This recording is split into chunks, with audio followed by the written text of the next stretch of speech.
خلقتني وأنا عبدك وأنا على عهدك ووعدك ما استطعت أعوذ بك من شر ما صنعت أبوء لك بنعمتك علي وأبوء بذنبي فاغفر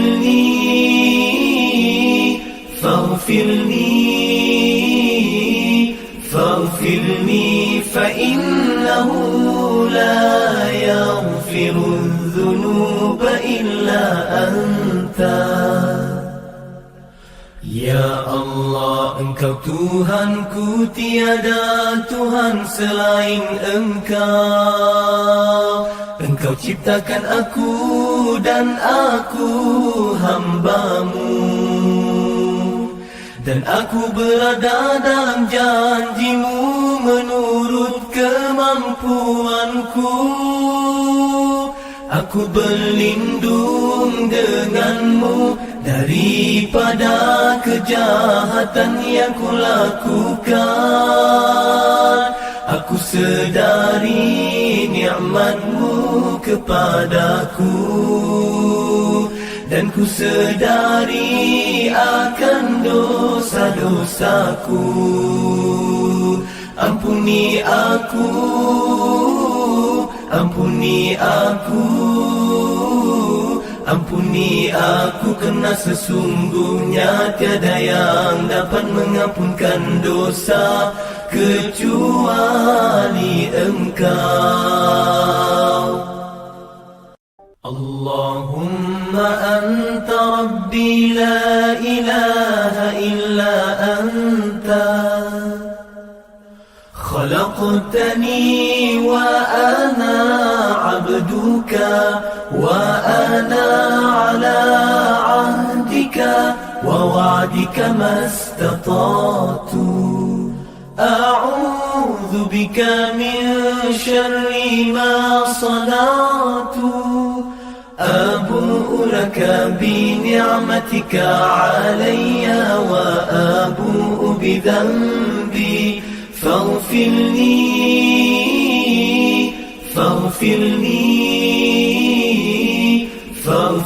لي فإنه لا يغفر الذنوب إلا أنت. Ya Allah, Engkau Tuhanku, tiada Tuhan selain Engkau. Engkau ciptakan aku dan aku hamba-Mu, dan aku berada dalam janji-Mu menurut kemampuanku. Aku berlindung denganmu daripada kejahatan yang kulakukan. Aku sedari nikmat-Mu kepadaku, dan ku sedari akan dosa-dosaku. Ampuni aku, ampuni aku, ampuni aku, kerana sesungguhnya tiada yang dapat mengampunkan dosa kecuali Engkau.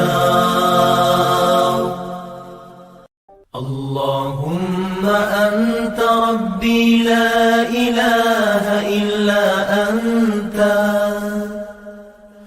خلقتني وأنا عبدك وأنا على عهدك ووعدك ما استطعت أعوذ بك من شر ما صنعت أبوء لك بنعمتك.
Laisal kalam qabla salam. Assalamualaikum warahmatullahi wabarakatuh.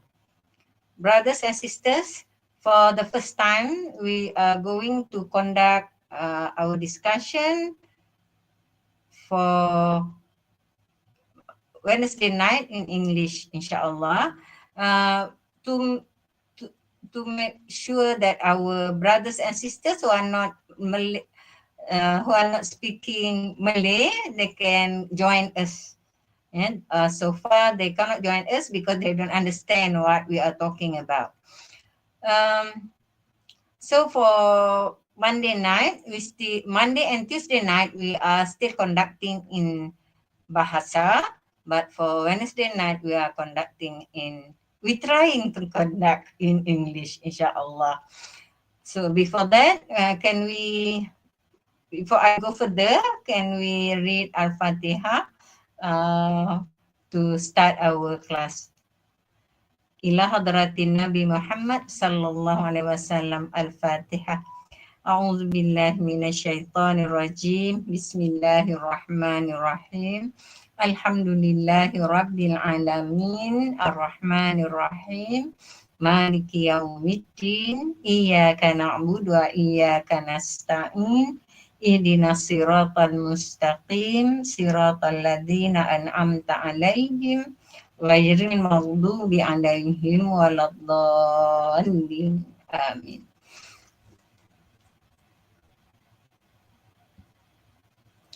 For your info, brothers and sisters, for Wednesday night, because we are conducting our class in English, we have the translation of hadith, 60 hadith of Sultania, 60 hadith Sultania, rulers of the Muslim Ummah, that is in English. So we are going through the hadith one by one, because there are 60 hadiths in there.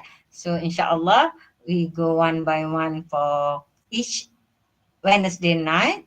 It will be one hadith, inshallah. So I will have 3 questions to Ustad, inshallah, according to the hadith. So as you know, let's talk about Islam is on Wednesday night. That's the only time we are conducting in our class in English. Okay. We have there Raja Sheila saying, Assalamualaikum Ustaz and Ustazah serta sahabat-sahabat Jom Cinta Quran semua. Waalaikumsalam warahmatullahi wabarakatuh. Okay, now we are introducing Ustaz who are going to share his knowledge with us. Assalamualaikum Ustaz. Waalaikumsalam warahmatullahi wabarakatuh. Ustaz, since that we are conducting our class on Wednesday night in English, why is it, Ustaz, you want to conduct the class in English? Can you give some info to our audience there? Bismillahirrahmanirrahim. Alhamdulillah wassalatu wassalamu ala Rasulillah wa ala alihi wa ashabihi ajma'in. Our audience, brothers and sisters, we have decided that we like to kick off or embark with something new, that is according to the slot given. Let's talk Islam. All this while I have been talking in Malay language. So starting tonight, this week, we're going to share knowledge in English. We hope that our audience, the non-Malay speaking, whether it is international students in Malaysia, or we can also share with our friends overseas, wherever they are. And also, once being recorded, we hope we can circulate the knowledge being shared to international viewers, or I would say brothers and sisters. Hopefully, by doing that, the message of Islam can be spread much wider. And we also hope that by doing this, we also practice ourselves to have communication and sharing of knowledge in English, because in reality we cannot avoid that English being used internationally wherever we go. Inshallah, we hope that Allah make it easy for every one of us, because our intention is for the sake of Islam and getting the rida of Allah subhanahu wa ta'ala. Inshallah. Masya Allah, Masya Allah. Jazakallah Ustaz for the explanation. And okay, tonight I have three questions, Ustaz, for you. For the first hadith. Before that, can you we are going to use the book the Kitab 60 Hadith Sultaniyah, Rulers of the Muslim Ummah. So tonight is the first one. Tonight is the first class. Can you give, because that book will be our book that we use for every Wednesday night. So can you give the overall view picture of the kitab, Ustaz? That is the kitab 60 Hadith Sultaniyah, Rulers of the Muslim Ummah. Please, Ustaz. Bismillahirrahmanirrahim. Inshallah, I will give an overall review of this book or kitab. It is 60 Hadith Sultania. It means 60 Hadith about the rulers, those people in power. So this book or this kitab is a brief compilation of Hadith related to ruling. Well, admin, you can share the slide which I'm using right now. Maybe having something to read together will be beneficial too. So it is a small selection, but it illustrates how central to Islam was the ruling system, which means ruling system is very important. And what happened today, there are a just ruler opposed to the characteristics of the evil one, so that we will learn how those people in power manage correctly, and by having the correct understanding of what they should do, we will also understand those people who does not follow, that is the evil group, or the people who are doing the wrong things. And also I would like to highlight that in this book there are many chapters actually. Then I would like to show you these are among the chapters. The Islamic role, there are few hadith in that subtopic, I will say. Then the responsibility of leadership, also there are few hadiths related to that. Then there's a chapter on rule of law, means taking care of the society by Islam.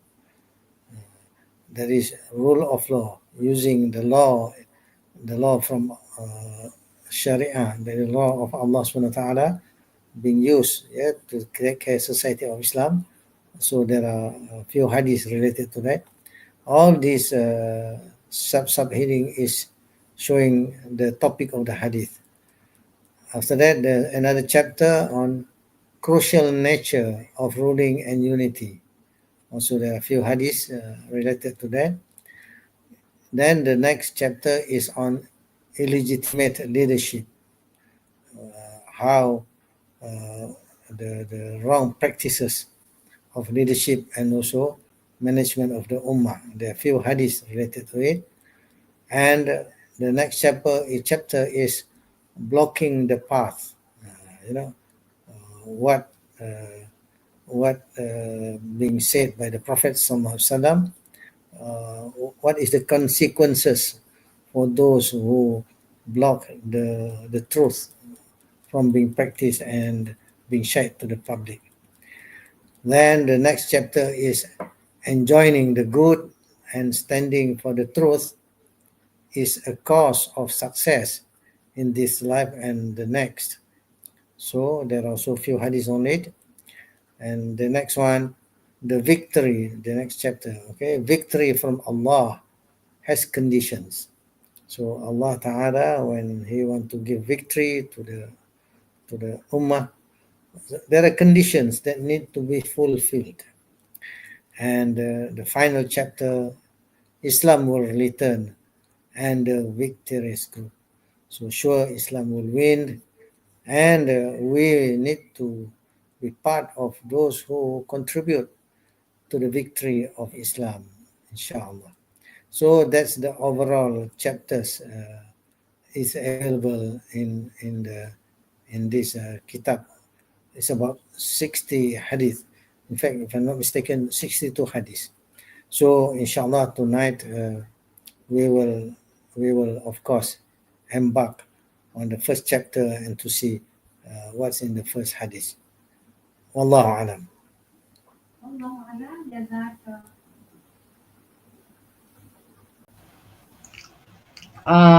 Wallahu alam, jazakallah Ustaz for the sharing of the whole book, the whole kitab, or the hadith in the kitab titled Rulers of the Muslim Ummah.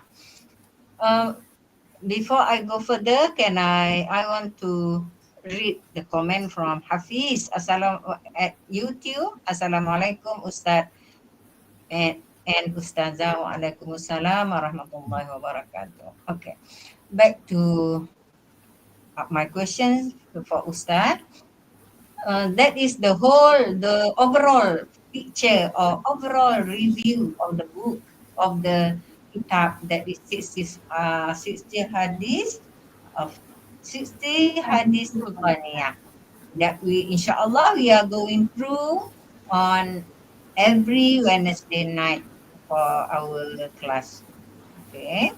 So that is the first question, the review of the book. My second question is, can you share with us? Can you share with us the first hadith in this kitab and lessons can be learned from this hadith? Tafadhal ya Ustaz. Bismillahirrahmanirrahim. So in the first chapter, the Islamic rule, okay, we have the first hadith. The first hadith is under the subtopic of the Khulafa are the rulers of the Muslim Ummah. And there's a specific hadith related to this, and as being showed in the slide, the hadith أعوذ بالله من الشيطان الرجيم بسم الله الرحمن الرحيم اللهم صل على سيدنا محمد وعلى آل سيدنا محمد. So the Prophet SAW explained to us, كانت بنو إسرائيل تسوسهم الأنبياء كلما حلك نبي خلفه نبي وإنه لا نبي بعدي وستكون خلفاء يكثرون قالوا فما تأمرنا قال فو ببيعة الأول فالأول فأعطوهم حقهم فإن الله سألهم عمن اشترعاهم أو كما قال.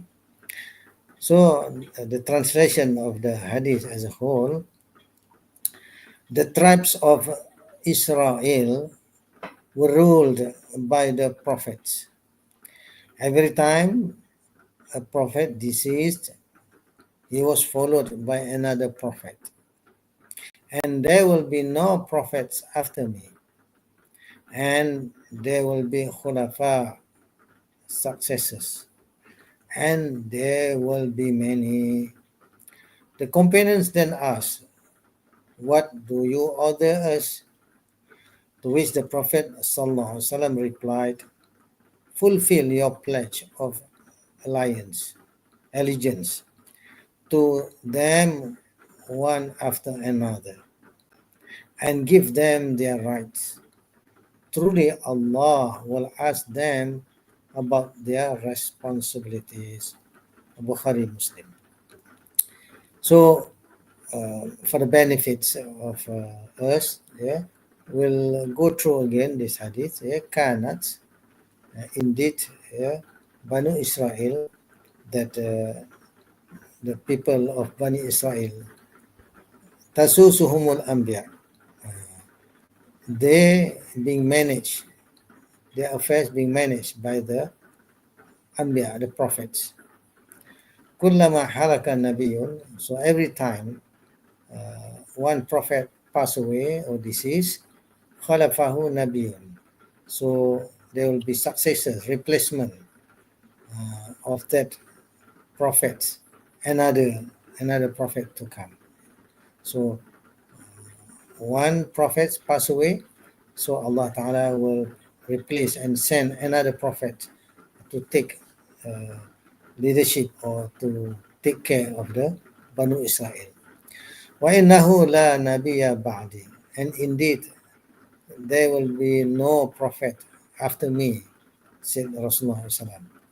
But Rasul say, وَسَتَكُونُ, and there will be khulafa. Khulafa means khalifa, plural for khalifa. There will be many rulers, those who are taking charge. That is khalifa, or imam. Yaksuruna, there are many. So after Prophet ﷺ, there is no prophet. After Rasul ﷺ pass away, there is no prophet, but there will be many khalifa. That is khulafa means a plural for khalifa. There will be many. So the companions asked, qalu, fama ta'muruna. So, O Prophet of Allah, what will you ask us to do when there are many of these khalifa to become the one who take care of the people of the Ummah? Qala, this Prophet ﷺ say, fu bi bay'atil awwal fal awwal. So fulfill, fulfill your obedience, yeah, to the one of they have been selected from the first one. So the first one, and after that follow up another one. Okay, so give your obedience, give your allegiance, they call it. Okay, give your ta'ah, give you follow them. In simple words, follow them one by one. The first one and the next one, fa'atu hum haqqahum, and also you must give your obedience, follow, give them their rights, because they are the leaders, right? So they are the one who manage. So give them whatever they want to do. Give them cooperation, give them support, follow what they have decided. Because why? They are the selected leaders. فَإِنَّ اللَّهَ سَعَدَهُمْ عَمَّنِ اسْتَرْعَاهُمْ. Indeed, Allah subhanahu wa ta'ala will ask them. Allah ta'ala will question them. Allah ta'ala will audit them. Allah ta'ala will check on them upon what they have done in taking care of those people under their responsibility. So that is, I will say, in simple words, what the meaning of this hadith. So there are some commentary, there are some notes related to this hadith, which I think I will share and read to you all. So the first commentary, okay, the verb tasusuhum, to manage the affairs. This indicates that the prophets before Messenger of Allah, that is the Prophet Muhammad SAW, also used to rule their followers, managing their affairs according to whatever had been revealed to them by Allah subhanahu wa ta'ala. So the Prophet, before Prophet Muhammad SAW, especially among the Banu Israel, so many prophets. So all the prophets manage the affairs of those people of their time, those people around them, according to what Allah subhanahu wa ta'ala have sent down, rule, regulations. So they manage the affair of the people according to the rules, guidance, which being sent down to them by Allah subhanahu wa ta'ala. Okay, second point. Khulafa is the plural of Khalifa. Yes, that's what we have discussed just now. So the hadith also indicates from the use of the verb yakthurun, there will be many. So the use of the verb, there will be many, that will be several prophet, there will, okay. The hadith indicates from the use of the verb yakthurun, there will be many. That is, there will be many Khalifa. Okay, there will be several, many after the Prophet Sallallahu Alaihi Wasallam. Okay, this is for us to understand that after the Prophet Muhammad Sallallahu Alaihi Wasallam passed away, so the one who take over leadership of the Ummah, they are being called Khalifa, and there will be many of them. That's why many plural jama is khulafa. So it is a contradicting claim by some, I will say, view saying that the khilafah was only existent during the period of the first righteous leaders. So from this point saying that the Khalifa after Rasul SAW, it is not only four, but more than four. For those people who say only four, that the Khulafa al-Rashidin, the four righteous leaders, so that opinion is not correct. More, there will be more. The Prophet say many. So we know in reality that we have through the history, the Khulafa al-Rashidin, yes, the four Khalifa, righteous Khalifa. But after that, the Khalifa, the center of leadership being transferred to the Khulafa from Bani Umayyah. In fact, the center of the government have moved from Medina, moved to area in Syria, where Khalifa Bani Umayyah take lead of the Muslim Ummah. Yeah, from hundreds of years. After that, we know the leadership being transferred to Khalifa from Bani Abbasiyah. So there are many Khulafa. So many Khalifa from Bani Abbasiyah. So that also takes place. And the center of, I would say, ruling center from the city of Baghdad. And later, after Khalifa Bani Umayyah and Bani Abbasiyah, then comes the turn of Khalifa from Osmaniyah Turkey. And the center of the capital city or the center of the government is somewhere in Istanbul. So that's why when the Prophet say there will be many going to become leaders of the Ummah.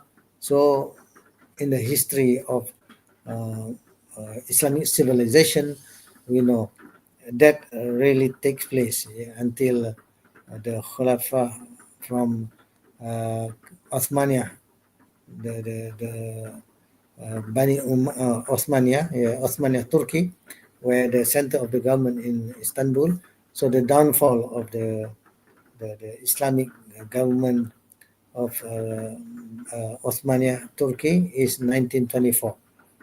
So that long period of time, about 1,342 years according to Hijrah calendar.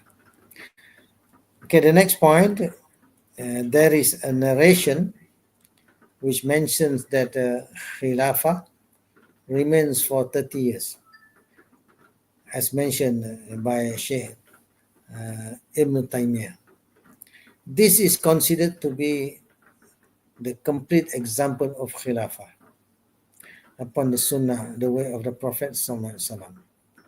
So, Khilafah yang which follow the way of the Prophet SAW closely, yes, about 30 years.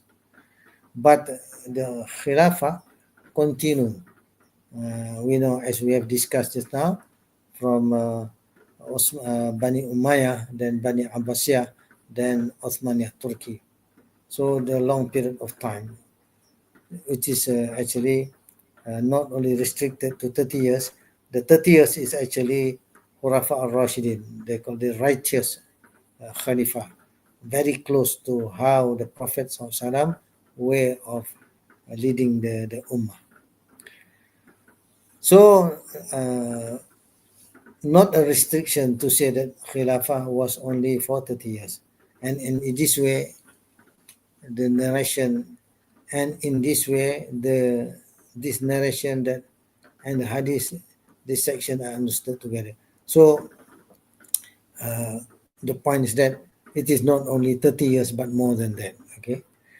And the last point, the commentary that we have here, as mentioned by Imam Nawawi, the phrase, fulfill your pledge of allegiance to them one after another, indicates that it is only permitted to have one Khalifa at a time, and any other pledge given during a time when there is Khalifa in existence is considered invalid. So, in simple words, okay, in the Islamic world, the Islamic Muslim Ummah, there only one Khalifa being allowed. We cannot have more than one leaders as Khalifa. So, as the words in the hadith mention, fulfill your pledge, that is your loyalty to them one after another, which means we cannot have more than one leader in the Muslim Ummah. But in reality today, after the downfall of the Caliphate, Khilafah in Turkey, Osmania Turkey in 1924.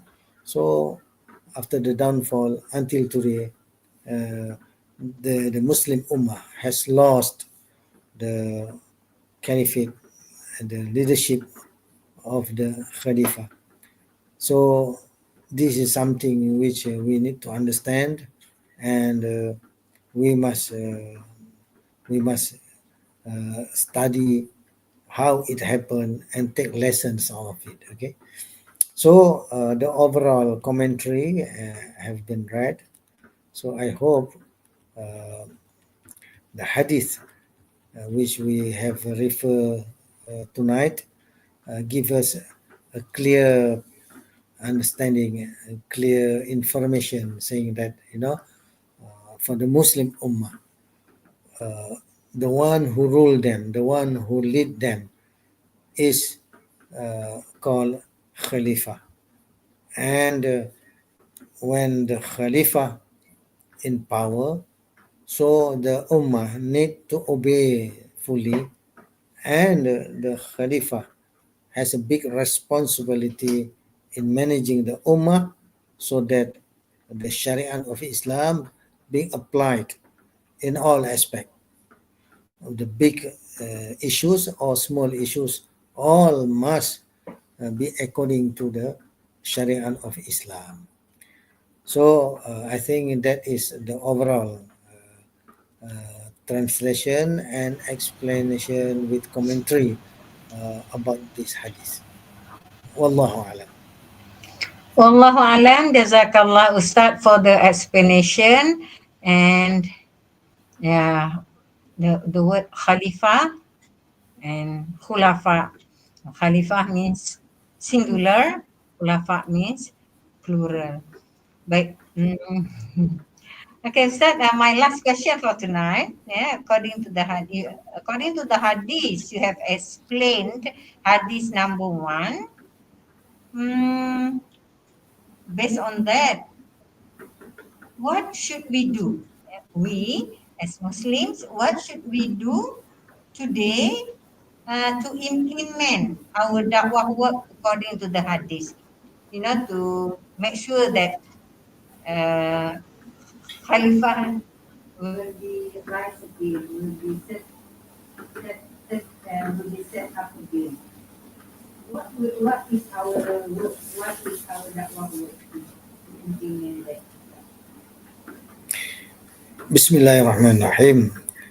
Muslimin and Muslimat, all listeners or all those present in this program tonight, as we have read from the hadith that the Prophet Sallallahu Alaihi Wasallam informed us that there will be many Khalifa, one after another. And as we have discussed, these have taken place, but in the reality which we face today, after the downfall of the Ottoman Empire, so the one leader for the Muslim Ummah has been we have lost it because after the downfall of the Ottoman Empire, we know very well that those who win the First World War is the one who actually dragged the Ottoman Empire into the war, and they have defeated the Ottoman Empire, which means the caliphate, the ruling of Islamic State, has crumbled. So in reality of today's world, the Muslim Ummah, they are now being divided into small, more than 50 nation states. This is what happened after the World War One. The France, the British, and also the Russian, who are on the winning side, they allow the Muslim country be divided, and the Muslim country can have independence, but they need to follow the Western model of nation states. So that's why we saw in today's situation, the Muslim country have their own territory, and they have their own boundary and ruling according to nation states concept. And in these nation states, whether it is in the African countries or at the Middle East of the Arab countries, or even in the Malay archipelago at the far east all states are now become nation states, whether it is Indonesia or Malaysia or Pakistan or Bangladesh, even at the Arab states, all have become nation states. And in these nation states, the law of Allah subhanahu wa ta'ala is not being exercised or implemented as what it should be. So let us understand this reality, what is happening right now.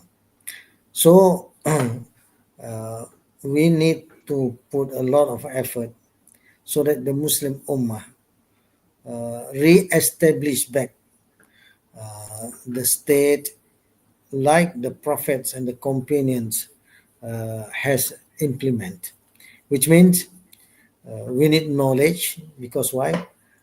For us to re-establish the Islamic state which follow the Sharia of Islam totally, all need to be studied. We need to have knowledge how the state being managed, being ruled. We need to understand how the economic system. We also need to understand how the education system. We also need to understand how about the judiciary, how about law, because why? Uh, we need to follow what the Sharia law, which means whatever rules and regulation which where Allah subhanahu wa ta'ala has have decided for us. So we need to have knowledge and understanding about Islam as a complete way of life, so that all matters related to hablu min Allah, our relationship with Allah subhanahu wa ta'ala, and also hablu min nas, that is our relationship with humanity. There must be a clear guideline. There must be a clear uh, model to follow, rules and regulations. So all these needs knowledge. So the knowledge comes from those who have knowledge. That is the ulama. So ulama means knowledgeable people. Those knowledgeable people, ulama, they must educate the ummah. They must educate the public. And also they must also educate those people in power. They call it umara. So the umara is those people in power. They have the authority to implement rules and regulation. So we want them to implement the system of Islam in managing the Muslim Ummah. So all these need knowledge. So the alim ulama, those who are knowledgeable people, they must share the knowledge. They must guide the umara. At the same time, they also need to do guide and educate the ummah, the public, normal people. So this is very important job to do. And furthermore, to have the ummah being revived, it need a collective effort, that is jama'ah. Because why? If we don't get together and united and put collective effort, then it is difficult to achieve the big I will say objective, or the big job. It need a lot of effort for us to do it. Okay, so we need to be in jama'ah, as Rasul SAW said, zalmu jama'atul muslimin wa imamahum. You need to be uh, inside the group of jama'ah and the leaders, so that why you are united and your effort must be collective effort. Then inshallah the big task can be can be done, rightfully or correctly. So the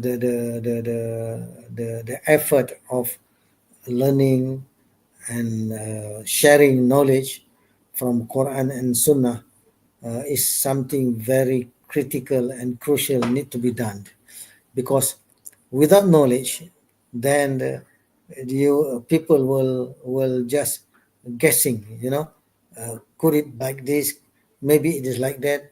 We cannot be guessing when come to Islamic teaching. It must be based on uh, the correct source, that is Kitabullah Al-Quran and Sunnah Al-Rasul Sallallahu Alaihi Wasallam. And also we need to observe how the companions of the Prophet SAW implement what the Prophet have teach in the teaching of Islam. So it is a very, I will say, challenging task.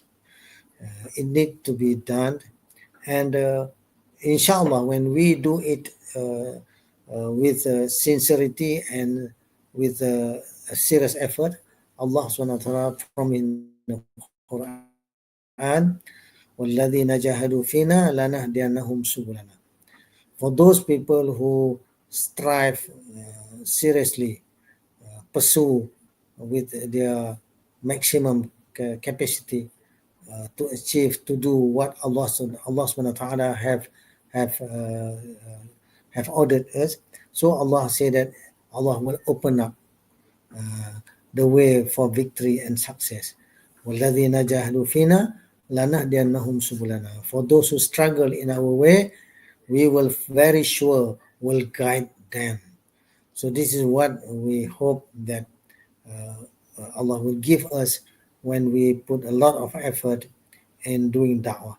So da'wah of يدعون إلى الخير ويأمرون بالمعروف وينهون عن المنكر is very important, because Allah said in the Quran, وَلْتَكُمْ مِنْكُمْ أُمَّةٌ يَدْعُونَ إِلَى الْخَيْرِ. There must be among you of people who they call people towards the goodness, that is, call people towards Islam. And also Allah subhanahu wa ta'ala say that not only calling people, but they also must do this job, وَيَأْمُرُونَ بِالْمَعْرُوفِ, and they command, which means they give directive so that the truth can be implemented. وَيَنْهَوْنَ عَنِ الْمُنْكَرِ, and also they put big effort so that whatever thing which is not correct, then it need to be corrected. The wrong things should be stopped, should be avoided. We cannot contribute into the wrong things. We should contribute to the right things. So all these things, once it's been done, Allah said, then وَأُولَٰئِكَ هُمُ الْمُفْلِحُونَ. Then they will become victorious, those who achieve victory and win on the upper hand.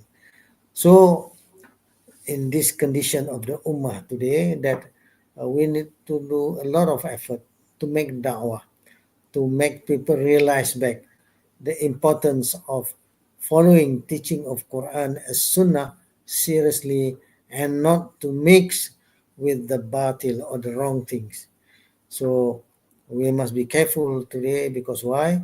Because today's world or environment or system is being dominated by those al-Yahud and Nasara, that is by the Jews and the Christians.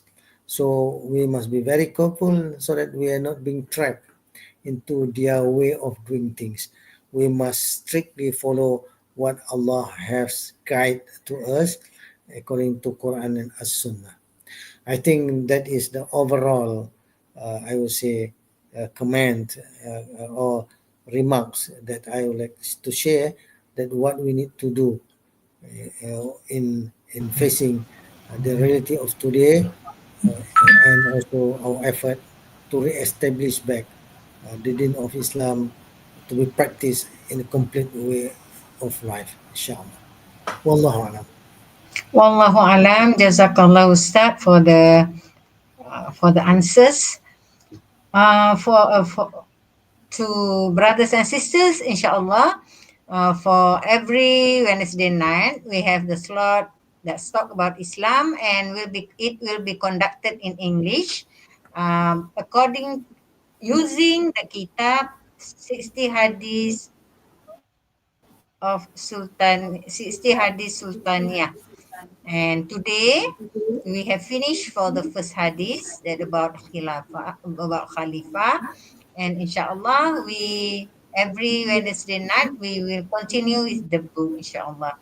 Why we are trying to conduct in English, because there are brothers and sisters who are not, whether they are students or not, they are not, their mother tongue is not Malay, so they cannot follow our class. So at least once a week, when we have our class on Wednesday night, they can join us, inshallah. So before I close our discussion today, I want to read comment from Sa'ya Muhammad Shah on Facebook. Assalamualaikum Ustaz Anas and Ustazah Umi. Waalaikumsalam warahmatullahi wabarakatuh. With that, I want to close today's meeting with wabillahi taufiq wal hidayah. Wassalamualaikum warahmatullahi wabarakatuh.